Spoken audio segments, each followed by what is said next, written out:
kwigura nuko kandi bwo mu ijuru bugereranywa n'urushundura bajugunya mu nyanja kuroba ifi z'amoko yose.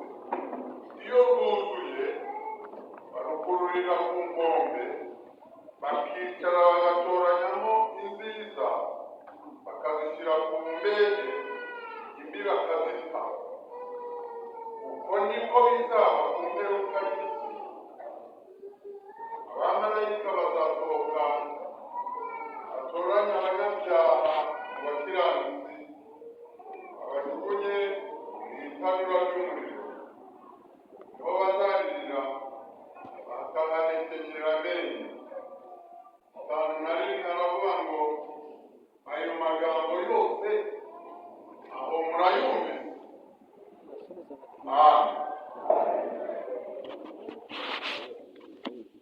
Ijambo ry'Imana tumaze gusoma, umwami Yesu yabwiye abantu bari mu iteraniro.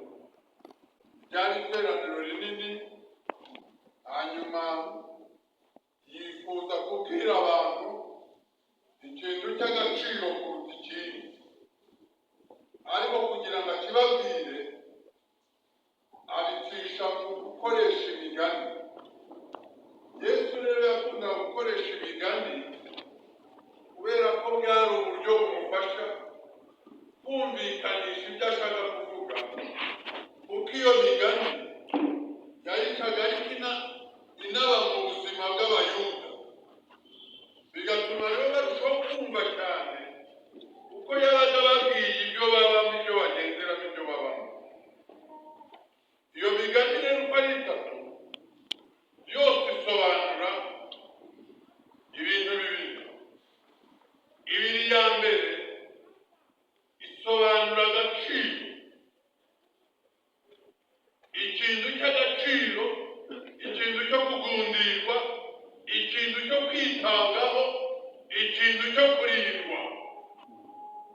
Umugani wa gatatu uvuga iherezo ry'ibihe n'ibindi, iherezo ry'abantu. Haleluya. Yesu mu murongo wa 44 w'iki gice aravuga ubwami bwo mu ijuru bugereranywa n'izahabu zahishwe mu murima, umuntu azigwaho arazitwikira arigendera kubera umunezero w'izo zahabu abonye. Uwo munezero umutera kugura ibyo yari atunze byose ngo abone amafaranga cyangwa abone ubushobozi bwo kuza kugura uwo murima uri mu izahabu.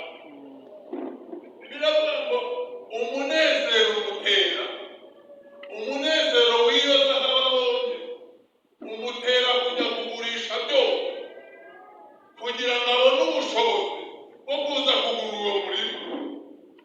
Navuge gatoya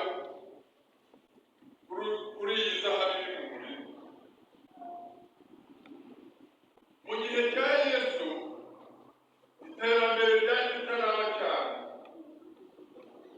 Abigisha b'ibyanditswe byera baravuga ngo nta mabanki yari ariho, nta buryo bwo kubika amafaranga bwari buhari, ariko hari uburyo bakoreshaga. Iyo umuntu yagiraga amafaranga ye yashoboraga gufata ikintu kiri nka kabya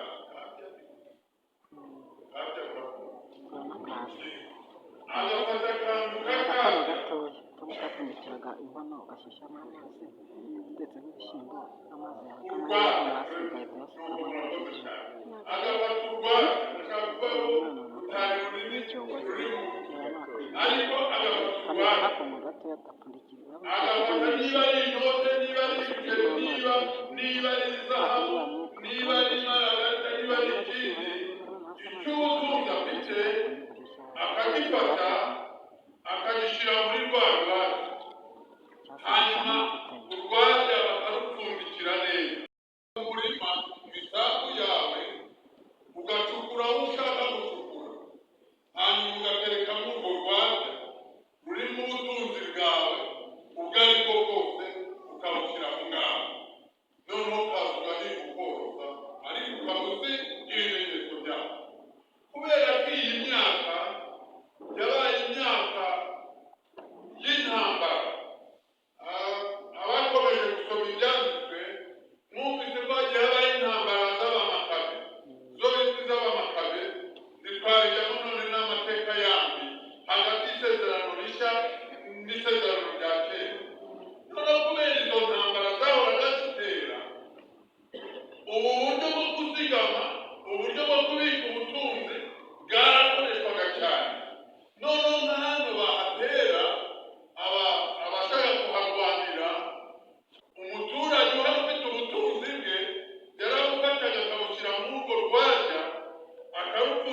rero iyo yazaga akabona umurima batarawubaka bagatomboye cyangwa agasanga barahubatse agakora iperereza ko mu isiza batageze ku rwego rwo kugera aho yashyize ibintu bye yahimbaniraga kwagura kugurisha ibyo akunze byo kugira ngo azahagure agakwingingira kugura iyi nzu nubwo wowe udashaka kugurisha agaca inzira zose zishoboka ku buryo akugurira kugira ngo akundeho n'ubutunzi yabitse bwe icyo yabitse mu butaka wubatse yagira umugisha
uwo nguwo. Haleluya. Amen. Ngo ntiyabonye ko guhwana n'Imana ari ikintu cyo kugundirwa, ahubwo yisiga ubusa. Mu magambo magufi, ariyanga ate abonye ubutunzi buririmo, wabona guhwana n'Imana atari ikintu cyo kugundirwa, yisiga ubusa, yambara akanero k'umugaragu w'imbata, aragaca bugufi, ntiyanga no gukurukurubi rwo ku musaraba. Abantu bava gucukura azamurika.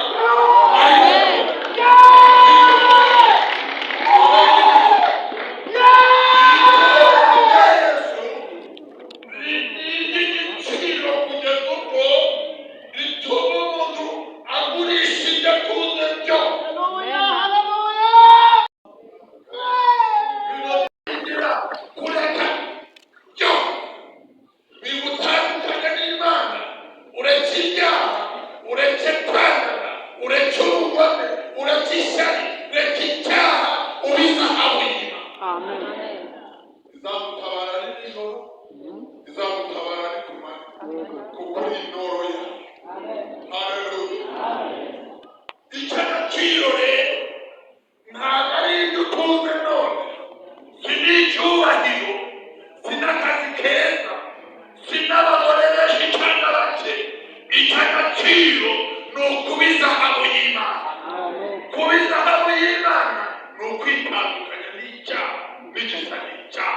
Izina ry'Imana. Rero ako kandi bwo bugeraga n'ubutunzi ushaka Imana igari. Abonye Imana igari kimwe y'igiciro cyinshi, aragenda agura ibyo yari atunze byose, babone kuyigura abantu. Ibyanditswe byarangije rwabarikire aya magambo yose. Murayumvise? Nabo barikirije hepfo ngo turayumvise. Niko byanditse. Iyi maragarita ni iki? Imaragarita noneho si ibuye riboneka mu butaka, n'ibuye riba mu nyanja nini nka za Mediterane, za Oseya zose. Mu nyanja nini nimwo iri buye riba.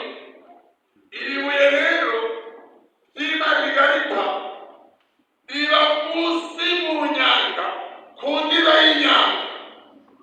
Aha iri buye riba ku ndiba y'inyanja ni ibirometero n'ibirometero ntibibarika. Uvuye hano hejuru ku nyanja hamwe ari kumanuka kugera epfo ni mu birometero byinshi, ntabwo bibarika. Aha munsi nimwo iri buye ry'imaragarita riba. Iri buye rero ntabwo ari ibuye riri cyegeje riri gutabuka, ni ibuye riri mu rwanda. Iryo buye riba mu rwanda. Nimujya kubaza n'abasiyantifike bakurikirana ibi by'amabuye muzabisanga, riba mu rwanda. Nuko Imana yariremye mu bwiza bwaryo no mu gaciro karyo, iriteretse mu rwanda, ruba hasi hasi hasi. None iri buye igitangaje cyane, ni iry'igiciro kinini kinini. Aho rero riri munsi mu nyanja, muri urwo rwanda, ntabwo ribaho ryose. Aho riri hose mu nyanja, ribishaka ritabishaka, riba rifite inzoka y'igisata y'igikeri. Iri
kigome kiryana kiyana mutezi. Uyu mugabo aravuga ati ndabigira muti, aragenda agurisha ibintu bye. Uyu mugabo yisiga ubusa, aravuga ati njyewe no mu makuane no mu byago byinshi ndamanuka ndagera hepfiriya iki kiyoka ndahangana na ibyanditse bikurikira. Haleluya.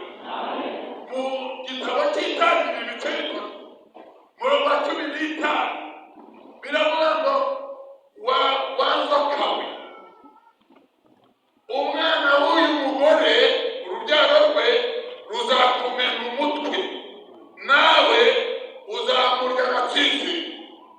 Byagenze bite kuri iri buye ry'igiciro kandi rigoswe n'ikiyoka? Biraba umwami Yesu ari mu ijuru abona ibuye ry'igiciro ryitwa imaragarita. Iyi maragarita ni itorero, iyi maragarita ni umugeni w'Imana. Abamarayika bararamya, abamarayika bararirimba, abamarayika baramupfukamira. Abona icyo cyubahiro atari mu kigundire, mu gihe imaragarita igoswe n'ikiyoka. Niwe wenyine, haleluya, ufite ubushobozi bwo kumanuka agaca mu muraba, agaca mu makuba. Aramanuka Yesu agera ikuzimu mu nyanja, afata ikiyoka arakimenagura. Yesu azamura itorero. Ntabwo iyo tumuvuga tumubeshya. Ni Yesu wenyine ufite n'amulaka, ufite ububasha bwo gukandagira inzoka na sikoropi ariyo Satani umwanzi w'itorero. Yesu agiye kuza azamura itorero arikure mu yarwa. Haleluya. Umenye kuri itorero uri uw'igiciro, uri izahabu, uri imaragarita. Yesu yaje kugupfira kugira ngo tuzamu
ariko aza